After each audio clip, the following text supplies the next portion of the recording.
L'atelier de prévalidation des travaux de révision des maquettes pédagogiques et d'actualisation des outils de gouvernance de l'INSAC s'est ouvert ce lundi 7 avril 2025 à Yamoussoukro. Cette rencontre réunit les directeurs des écoles et centres, les partenaires, les enseignants et les professionnels du secteur des arts et de la culture. Durant 3 jours, les participants examineront les programmes de formation et les outils de gouvernance, s'assureront de leur adéquation avec l'objectif à atteindre et proposeront des ajustements pour garantir leur efficacité. Dans son discours d'ouverture, le directeur général de l'INSAC, le professeur Siaka Ouattara, a exprimé sa gratitude à Madame la ministre de la Culture et de la Francophonie pour son soutien dans l'organisation de cet atelier. Il a souligné l'importance de la rencontre qui répond à la réforme des curricula de formation en lien avec les besoins du marché et à l'optimisation des outils de gouvernance aux fins d'améliorer la gestion institutionnelle et la performance de l'Institut.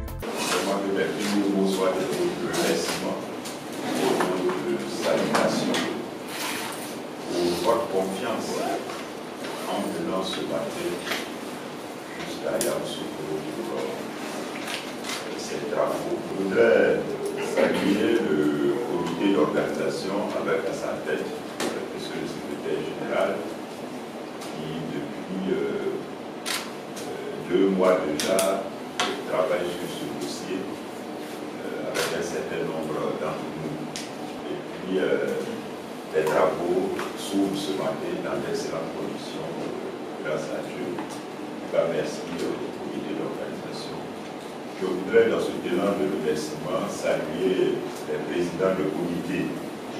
Les comités mis en place depuis le mois de février, dont l'un a travaillé sur les outils de gouvernance tels que recommandés par l'inspection générale de l'État, et l'autre a travaillé sur la réforme des curricula en lien avec les besoins du marché.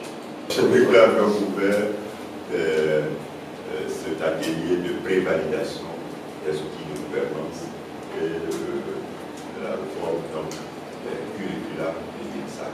Le directeur général a également salué le travail du comité d'organisation ainsi que la présence des participants avant d'inviter ses collaborateurs à faire preuve d'engagement et à apporter des contributions constructives. La première journée, consacrée à la révision des maquettes pédagogiques, les participants ont entamé l'analyse approfondie des maquettes proposées par les différentes écoles de l'INSAC. Les discussions ont porté principalement sur l'adéquation des contenus pédagogiques aux réalités du marché de l'emploi, la structuration des parcours de formation, ainsi que l'introduction d'enseignements innovants en lien avec le nouveau corps de métier. Intellectuel est divisé en 2 cours. Donc vous voulez dire ici que fait partie du droit de la propriété intellectuelle.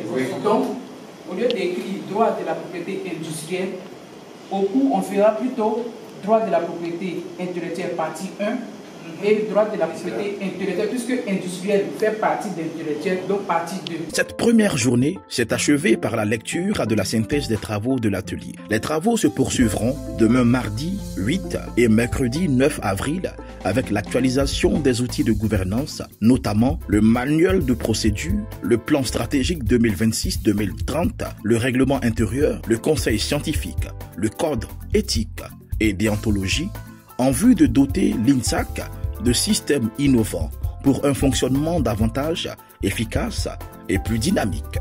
Les objectifs poursuivis dans la révision de cette maquette pédagogique, c'est de rester collé à nos objectifs de départ, c'est-à-dire la formation de nos étudiants, mieux les former à travers ce qu'on pourrait appeler répondre aux besoins du marché, parce que les choses ont évolué. Donc, il était important que nous puissions donner une nouvelle offre de formation en restant collés à l'actualité, en restant collés à l'art contemporain pour que nos étudiants puissent être efficaces sur le marché de l'emploi et également sur le marché des arts. L'enjeu, c'est de porter à la connaissance de la direction générale les travaux qui nous ont accordés, de pouvoir venir parler des différentes modifications qui ont été apportées Et je pense qu'avec nos différents avis,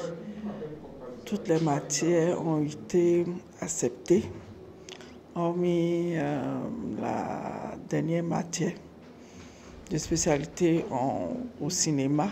Cette révision tient compte de l'évolution de l'écosystème dans nos différentes spécialités. Le monde évolue et les pratiques doivent évoluer. Et donc pour répondre efficacement aux besoins du marché, nous sommes amenés à revisiter nos maquettes de telle sorte qu'à la fin de la formation de nos étudiants, qu'ils soient opérationnels sur le terrain, qu'ils donnent satisfaction et qu'ils n'aient pas de difficultés pour s'insérer dans les tissus économique et social. Ce que nous retenons à l'issue de la première session pendant laquelle nous avons discuté de la maquette pédagogique de l'ESAPAD, l'école supérieure des arts plastiques, que nous retenons que les débats étaient très enrichissants, vu que des suggestions, des propositions et même des contributions significatives ont été faites par les participants. Nous en avons pris bonne note et des amendements vont être apportés à la proposition initiale qui a été faite par le comité de révision des maquettes pédagogiques des écoles de l'INSAC dont je suis le président. Les propositions ont été faites par tous les participants. Ces propositions ont été bien notées. Nous en tiendrons compte et les intégrerons dans les propositions finales.